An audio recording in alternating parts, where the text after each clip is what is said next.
नमस्कार साथियों, मेरा नाम है गौरव श्रीवास्तव और आप सुनना शुरू कर चुके हैं श्रेय पथ। साथियों, आज का प्रश्न है, कृपया कर यह बतलाएं कि कीर्तन के विषय में आप क्या सम्मति रखते हैं। ये किसी ने श्री गुरु महाराज साहब को प्रश्न पूछा है। आजकल कीर्तन का प्रचार अधिक बढ़ा हुआ है, चारों ओर कीर्तन की धूम है। वर्तमान युग के बड़े बड़े महात्मा कीर्तन का प्रचार करते पाए जाते हैं। उनका उद्देश्य भी यही होता है कि कलयुगी मनुष्यों के लिए केवल भगवत कीर्तन ही एक साधन है, इसी से उद्धार हो जाएगा। क्या यह सच है कि कीर्तन के सिवा हम लोग को कुछ नहीं करना पड़ेगा अथवा इससे ऊपर किसी और अवस्था में भी पहुंचने की जरूरत होगी? इसे भी साफ साफ कहिएगा। साथी, ये किसी ने श्री गुरु महाराज साहब से प्रश्न किया। अब देखते हैं गुरु महाराज साहब ने इसका क्या उत्तर दिया है। भगवान की कीर्ति वर्णन करना कीर्तन कहलाता है। इसको मनुष्य अकेले भी कर सकता है और दूसरों के साथ मिलकर सामूहिक रूप से भी कर सकता है। दोनों प्रकार से किया जा सकता है। इससे भगवान के प्रति प्रेम बढ़ता है, उनके चरणों में श्रद्धा उत्पन्न होती है। कीर्तन भक्ति का एक अंग है। कीर्तन सदा से चला आ रहा है। वह वार्तालाप में भी हो सकता है, पर संगीत के साथ कीर्तन करने पर एक विशेष रस आने लगता है। इसीलिए कीर्तन में गाना बजाना शामिल या सम्मिलित कर लिया गया है। वैदिक काल में ऋषि सामवेद के मंत्रों को गा के कीर्तन किया करते थे। पीछे संस्कृत, अर्थात बाद में जब वैदिक काल था तब सामवेद के मंत्रों का गायन किया करते थे ऋषि मुनि, और उसके पश्चात फिर संस्कृत और प्राकृतिक भाषा में इसके ये काव्य रचे गए और आजकल वर्तमान भाषा में नित्य नई ध्वनियां बन रही, लोग गा रहे हैं। यद्यपि इसका रिवाज तो बहुत पुराना है। भक्ति मार्ग के सभी आचार्य इसे पसंद करते आए हैं और आगे भी करते रहेंगे। इनके मंदिरों में नित्य प्रति संगीत मंडलियों द्वारा भगवत गुणगान हुआ करते थे और अब भी होते पाए जाते हैं और आगे भी पाए जाते रहेंगे। परंतु अधिकतर इसका प्रचार चैतन्य महाप्रभु ने किया था। उन्होंने धर्म कर्म भूले हुए कलयुगी मनुष्यों के लिए यह साधन सबसे सुगम और उत्तम समझा और इसी के द्वारा सभी कुछ प्राप्त हो जाने का उपदेश दिया। महाप्रभु के कई सौ वर्ष तक उड़ीसा और बंगाल के उनके अनुयायी कीर्तन के पक्षपाती रहे। बाद में धीरे धीरे दूसरे प्रांतों में भी इसका प्रभाव फैलने लगा और आजकल भक्ति मार्गी अनेक ग्रस्त उपदेशक उसे फैलाते चले जा रहे। इसलिए इसका विस्तार दिनों दिन बढ़ता चला जा रहा है। जनता भी नाच गा कर मोहित हो और उद्धार का सबसे सरल उपाय समझ उमड़ी चली आ रही है। यह तो नहीं कहा जा सकता कि इतने ही से काम निकल जाएगा। भक्ति के शेष 8 अंगों के पालन करने की कोई जरूरत ही नहीं होगी। यह तो नहीं कहा जा सकता कि इतना ही कर लेने से सारे काम हो जाएंगे। भक्ति के जो शेष 8 अंग और हैं उनकी जरूरत नहीं पड़ेगी।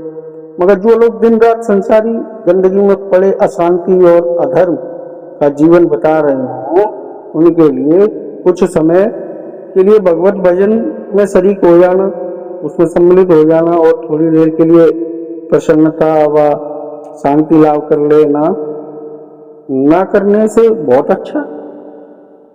जो कुछ भी नहीं करना चाहते, जो धर्म कर्म के मार्ग पर चलना भी नहीं चाहते हैं, वो कुछ देर बैठ करके कीर्तन में थोड़ा हाथ पैर चला लेंगे, थोड़ा राम राम राधा राधा और श्याम श्याम कर लेंगे, हरे कृष्णा कर लेंगे, तो उतना भी उनके लिए काफी है जो बिल्कुल भी कुछ नहीं करना चाहते।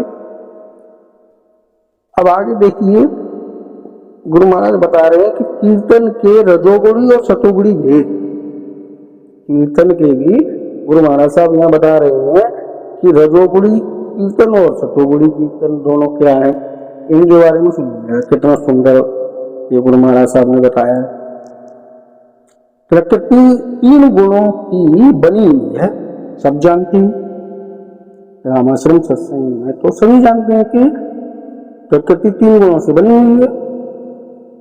हमारे सारे काम इन तीनों के अंतर्गत होते हैं। जिन कामों में चंचलता और हरकत हो वह रजोगुणी, जिनमें शांति व ठहराव हो सतोगुणी, और जिनमें अज्ञानता और जड़ता हो, जहाँ बुद्धि विवेकहीन बन जाए अथवा जहाँ शरीर की चेष्टा बंद हो जाए, यह कर्मों की तामसी अवस्था कहलाती है, अर्थात तमोगुणी। इन तीनों प्रकार के कर्मों से 3 प्रकार के आनंद भी प्राणी को मिलते हैं। रजोगुणी कर्मों से रजोगुणी आनंद, सतोगुणी कर्मों से सतोगुणी आनंद, तमोगुणी करने से तमोगुणी आनंद मिलता है। आनंद से कोई स्थान खाली नहीं है, आनंद पुरुष हर स्थान पर उपस्थित है और अपना जलवा दिखा रहा है। इसलिए तीनों गुणों में उनके रूप की झलक दिखाई देती है। हाँ, जिस प्रकार लैंप के चारों ओर रंग बिरंगी चिमनी चढ़ा देने से उसके प्रकाश में अंतर हो जाता है, उसी तरह गुणों में व्यापक हो आनंद भी भिन्न भिन्न रूप वाला बन जाता है। आनंद के भी अपने अलग अलग रूप हैं, रजोगुणी आनंद, सतोगुणी आनंद और तमोगुणी आनंद अलग अलग हैं। जिस भाव में आप उसी भाव के आनंद का लाभ लेंगे, ऐसा गुरु महाराज साहब समझा रहे। समझने की बात है, ध्यान से अगर सुनेंगे तो आपको बड़ा आएगा। आनंद के ऊपर अलग अलग प्रकार के रंग चढ़ जाते हैं, सतोगुणी, तमोगुणी और रजोगुणी। इनमें सबसे ऊंचा जो स्थान है वो सतोगुणी आनंद का माना गया है, इसीलिए कि सतगुण सबसे ऊपर और आनंद के भंडार के निकट है। जब तक तमोगुण और रजोगुण से उठ के मनुष्य सतोगुण के स्थान में नहीं पहुंच जाता, तब तक आनंद धाम अमर देश में नहीं पहुंच सकता। जब तक तमोगुण और रजोगुण से ऊपर उठकर सतोगुण में नहीं पहुंच जाता, तब तक आनंद धाम अर्थात अमर देश, गुरु महाराज साहब उसको अमर देश भी कह रहे हैं, किसको? आनंद धाम को। आनंद धाम में नहीं पहुंच जाता तब तक उसका आनंद नहीं ले पाया। अब शंका सुनिए क्या है इसमें। कई लोग अपनी अज्ञानता से हमारी इस उपरोक्त बात में शंका कर सकते हैं। हमने बतलाया कि रजोगुण व तमोगुण में भी आनंद, इस हमारी बात को बहुत से पंडित नहीं मानेंगे, इसलिए कि वह तमोगुण में आनंद नहीं बतलाते। उनके सिद्धांतानुसार तमोगुणी अवस्था बिल्कुल मूढ़ता है, जिसमें बुद्धि कुछ काम नहीं करती, फिर आनंद गण हो उसे कैसे होगा? इसका समाधान दृष्टांत से करते हैं। जैसे उत्तम उत्तम अनेक प्रकार के भोजन करना अथवा स्त्री सहवास, ये दोनों राजसी कर्म हैं। इनके करने के समय आनंद जो मिलता है वह राजसी आनंद कहलाता है, और मदिरा पीना तामसी कर्म है। नशा चढ़ जाने पर मदहोशी का जो आनंद मिलता है वह तामसी आनंद है। ऐसे बहुत सारे लोग आप देखते होंगे प्रतिदिन, दिन में भी और शाम के समय भी, बहुत से तो सुबह उठते ही मदिरा का पान करते और आनंद होते। क्या वो आनंद नहीं है उनके लिए? क्या आप मदिरा पीने वाले व्यक्ति को रोक सकते हैं मदिरा पीने से? अब जो मदिरा पी रहा है वो तो तामसी गुण है और तामसी कर्म है, तो क्या आप उन्हें रोक सकते हैं? क्या कह सकते कि वो आनंद में नहीं? कितने सारे लोग मदिरा पी करके सड़क पर पड़े रहते हैं, वो उनका अपना आनंद है। और कितने ऐसे लोग जो मदिरा पी करके मदिरा घर में ही पीते हैं, वो अपने आराम से बिस्तर पर सोते हैं, उनको तो प्रतिदिन चाहिए शाम को पीने के लिए। पर मदिरा तो तमोगुणी कर्म है, तो आनंद उसका अपना अलग है, रजोगुण का अपना अलग है, सतोगुण का तो आनंद फिर सबसे विलक्षण है। ये समझने के लिए ये दो इशारे ही बहुत हैं। इसी तरह कर्मों के लिए समझ लेना चाहिए। अब फिर कीर्तन की बात बताते हैं गुरु महाराज साहब क्या कह रहे हैं। अब हम फिर कीर्तन की ओर आ जाते हैं। गुणों के प्रभाव से कीर्तन के भी 3 भेद हो जाते हैं। जिन कीर्तनों में उछल कूद, नाच गाना, जोर जोर से चिल्लाना और शोर मचाना इत्यादि होता है, वह रजोगुण का लक्षण है, इसलिए उसको रजोगुणी कीर्तन कहा जाएगा। इसका आनंद रजोगुणी होगा। भांग पी के, गांजा और सुल्फे के दम लगा के दिखाने के लिए, पैसे कमाने के लिए, मन बहलाने के लिए, दुरागमनी स्त्रियों से रंगरलियां खेलने के लिए, आमोद प्रमोद में समय गुजारने के लिए, बिना श्रद्धा और प्रेम के अज्ञानता के साथ जो कीर्तन किया जाता है वह तामसिक कीर्तन कहलाता है। सुन लीजिए, फिर से कह देता हूँ। भांग पी के, गांजा सुल्फे के दम लगा के दिखाने के लिए, पैसा कमाने के लिए, मन बहलाने के लिए, दुरागामी स्त्रियों से रंग रलियां खेलने के लिए, आमोद प्रमोद में समय गुजारने के लिए, बिना श्रद्धा और प्रेम के अज्ञानता के साथ जो कीर्तन किया जाता है वह तामसिक कीर्तन कहलाता है। अब आप जान गए रजोगुण कीर्तन कौन सा है, तामसिक कीर्तन कौन सा है। मुझे लगता है बहुत अच्छे से आप जान गए। इसमें भी एक प्रकार का आनंद आता ही है। लोग मस्त हो जाते हैं, घूमने लगते हैं, तन बदन की सुधी बिसर जाती है, कोई सुध नहीं रहती, मस्त हैं वो अपने आनंद। दुनिया व दीन की चिंता उस समय उनसे दूर भाग जाती है। अपने पराये का ज्ञान नहीं रहता। राग, द्वेष, इच्छा, प्रयत्न आदि सभी थोड़ी देर के लिए उनसे दूर जा खड़े होते हैं और मत वाले उस स्थान के वातावरण में एक अद्भुत आनंद का अनुभव करते। आनंद वहां भी आता है, दिलों में मस्ती वहां भी दिखाई देती है, अशांति और चिंता वहां से भी कुछ समय के लिए रुखसत हो जाती है, दिलों में प्रसन्नता वहां भी उभर खड़ी होती है, और वह सब तामसिक है। उसमें सदोगुण का अर्थात सत्य का कोई गुण नहीं है, आनंद है। आनंद तीनों अवस्था में है, और सत्य नहीं है, सत्य का आनंद है। अब देखिए हमारे गुरु महाराज साहब आगे बता रहे सतोगुणी कीर्तन। सतोगुणी कीर्तन इन दोनों से भिन्न होता है। सुनिए कैसे है। इसमें शोरगुल नहीं मचाया जाता, गाजे बाजे नाद कूद की जरूरत वहां नहीं होती है, अधिक भीड़ भी वहां इकट्ठी नहीं होगी। जहां पर शोर शराबा नहीं होगा वहां भीड़ नहीं, जहाँ शांति होगी वहां लोग नहीं जाएंगे। जहाँ अशांति होती है, हंगामा होता है, वहां कौतूहल बस जाती है।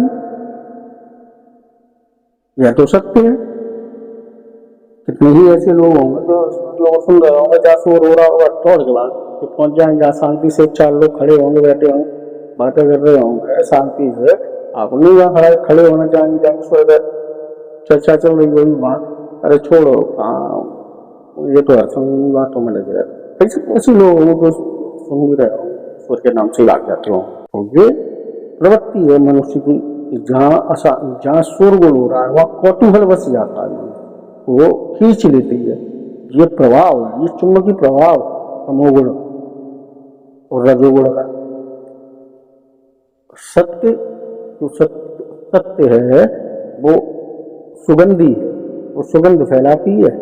जिसको उसकी सुगंध लग जाती है वो मनुष्य खिंचता है उसकी, और दीवानों की तरह वो उसी सुगंध में जिस तरह से हिरण कस्तूरी के लिए बावला सा रहता है, भागकर रहता है जंगल में, उसी प्रकार से जो सतु गुणों में लिप्त हो चुके हैं या संलग्न हो चुके हैं या समाहित कर लिया है वो सतुगुण वो उस सुगंध के लिए बावने से रहते हैं और दौड़ते रहते हैं उधर से उधर। कहीं कोई ऐसा व्यक्ति मिल जाए जिसके साथ में कुछ क्षण के लिए चर्चा कर लूं ईश्वर की। पर इस समाज में कितने ऐसे लोग हैं जिनके साथ बैठ करके आप चर्चा कर सकते हैं ईश्वर की, और बार बार ईश्वर की चर्चा करेंगे तो कोई ना कोई टोपी दे, अरे भाई साहब हर समय आप एक ही बात करते हैं, कुछ और बात कर लीजिए। अगर बहुत से ऐसे लोग हम जानते हैं जो हर वक्त सिर्फ ईश्वर की ही चर्चा करना चाहते हैं, उन्हें दूसरी कोई बात अच्छी लगती है। ऐसा ही स्वभाव बनाना चाहिए सबको।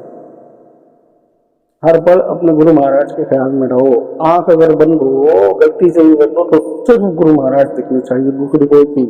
तब हम सतोगुण में एकदम संलग्न हो जाएंगे, लिप्त हो जाएंगे, उसमें समाहित हो जाएंगे।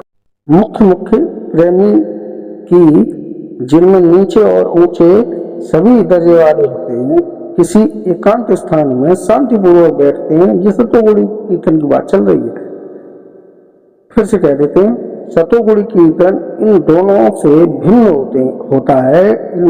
इसमें शोरगुल नहीं मचाया जाता, गाजे बाजे और नाच कूद की जरूरत वहां नहीं होती, अधिक भीड़ वहां नहीं होती। मुख्य मुख्य प्रेमी जिनमें नीचे ऊंचे सभी दर्जे वाले होते हैं, किसी एकांत स्थान में शांतिपूर्वक बैठते हैं। उनमें कुछ या सभी लोग बहुत ही मध्यम और मधुर स्वर में भगवत गुणगान करते हैं, तरह तरह की विनती और भगवान की प्रार्थना सुनाते हैं। उस समय गाने वाले और सुनने वाले सभी अपने अपने नेत्र बंद कर ऐसा ध्यान बांधते हैं कि वहां पर हमारे और भगवान के सिवा और कोई उपस्थित नहीं है। ये है वास्तव में कीर्तन। प्रार्थना चल रही है, आप भगवान की प्रार्थना चल रही, कोई आरती चल रही, कुछ भी चल रहा है। जो भी किसी ने भी अपनी स्वयं की रचना बनाई हो, वो अपनी रचना सुना रहा है। बैठे 5-7 लोग 10 लोग और शांति से वो अपना सुना रहे हैं, और बाकी के लोग अपनी आंखें बंद किए, नेत्र बंद करके, और ऐसा ध्यान लगा रहे हैं कि जैसे साक्षात प्रभु बैठे हैं, मैं हूँ और मेरे प्रभु है, दूसरा कोई। और बाकी जो रजोगुणी और तमोगुणी वाले कहना बात हो, हल्ला हो रहा है, नाच रहे हैं, कूद रहे हैं, उत्तम हो रहा। ऐसा नहीं कि भगवान के नाम लेने से लाभ तो सब में है, पर ये वाला लाभ है क्योंकि आप साक्षात दर्शन कर रहे हैं यहाँ बैठ कर, यहाँ हो हल्ला नहीं हो रहा। यहाँ आपको ऐसा महसूस हो रहा है कि जो गा रहे वाला मेरा ईश्वर है, ये जो मेरे बगल में बैठा है ये मेरा ईश्वर है, मेरे सामने जो बैठा है, मेरे आगे जो बैठा है मेरा ईश्वर है। ये आनंद है। हमारे शब्दों, अब गुरु महाराज लिख रहे, हमारे शब्दों को और हमारी आवाज को भगवान के अतिरिक्त कोई नहीं सुन रहा है, ऐसा ख्याल बन जाता है वहां पर जब बैठे होते हैं कि हम जो बोल रहे हैं वो सिर्फ हमारे भगवान, हमारा ईश्वर सुन रहे हैं और कोई नहीं सुन रहा। और फिर देखिए क्या तार से तार जुड़ जाए, तार से तार जुड़ जाए और ऐसी लहरें उठने लगेंगी, ऐसा करंट पैदा होगा शरीर में कि वो फिर आपको 24 घंटे तक चैन नहीं मिलेगा। आप कैसी मधोसी मस्ती छा जाएगी, बस आपको पता नहीं होगा कि आप प्रसन्न किस लिए, परंतु आप प्रसन्न होंगे। आपका मन ऐसा प्रसन्न हो जाएगा कि बस वो गया आनंद। श्रोता भी ऐसा ही ध्यान डालते हैं और सात्विकी कीर्तन होता है। इसमें सतोगुणी आनंद बरसता है जो सर्वोपरि है। मैंने भी वही बताया, गुरु महाराज साहब तो बता ही रहे हैं कि ऐसा ही कीर्तन सर्वोपरि है और इसी का आनंद है। अब देखिए मानसिक कीर्तन गुरु महाराज साहब और बता रहे। स्थूल कीर्तन के 3 भेद हमने बताए। इन सब में उत्तम और शीघ्र फलदायक एक और कीर्तन है कि जिसको मानसिक कीर्तन कहते हैं, जिसको मानसिक कीर्तन कहते हैं। इन तीनों के बाद भी 14 कीर्तन है जिसको मानसिक कीर्तन कहते हैं। इस कीर्तन में शरीर स्तब्ध होता है, आंखों से अश्रु बरसने लगते हैं, जिह्वा और होठ बंद हो जाते हैं, इंद्रियां अपने अपने कार्य त्याग निज स्थानों में जा सोती हैं, बाह्य जगत उसके लिए शून्य सा हो जाता है, केवल मन काम करता रहता है। अंदर ही अंदर मन में भगवान के प्रति भावना उमड़ती है, वह पुलकित हो नाचने लगता है। उस समय कंठ रुक जाता है, हृदय गदगद हो जाता है। इसी की मैं बात कर रहा था, जो मैं बता रहा था, आपको पता ही नहीं लगेगा 24 घंटे ऐसा करंट प्राप्त हो जाएगा ऐसे सातों कीर्तन में जाने से कि आपको पता ही नहीं। हम लोग जब भंडारे में जाते हैं, भंडारे से लौटते हैं तो रास्ता हमें पता ही नहीं लगता घर हम कब पहुंच गए। क्यों? क्योंकि वहां से हमको गुरु महाराज की शक्ति प्राप्त हुई है, उनका करंट प्राप्त हुआ है। वो करंट हमको रास्ते भानी नहीं रहने उसी में उसी ख्याल में हम वहां से निकलते हैं। मथुरा में हो, टूला में हो, मुगलसराय में हो, कहीं भी भंडारा होता है तो वहाँ कितने सारे लोग एकत्रित होते हैं और जब अपने अपने घर को प्रस्थान करते रोते हुए जाते हैं महाराज से बिछड़ने का। वो वहाँ दर्द होता है, पीड़ा होती है कि प्रभु 3 दिन कैसे कब निकल गया हमें पता भी नहीं चला। अब जाना पड़ेगा घर, आंखों में अश्रु ले करके हम अपने घर निकलते हैं। कई बार ऐसा होता है कि रास्ते पर लोग रोते हुए जाते हैं। क्यों रो रहे हैं? क्योंकि वहां गुरु का प्रेम बरसा है,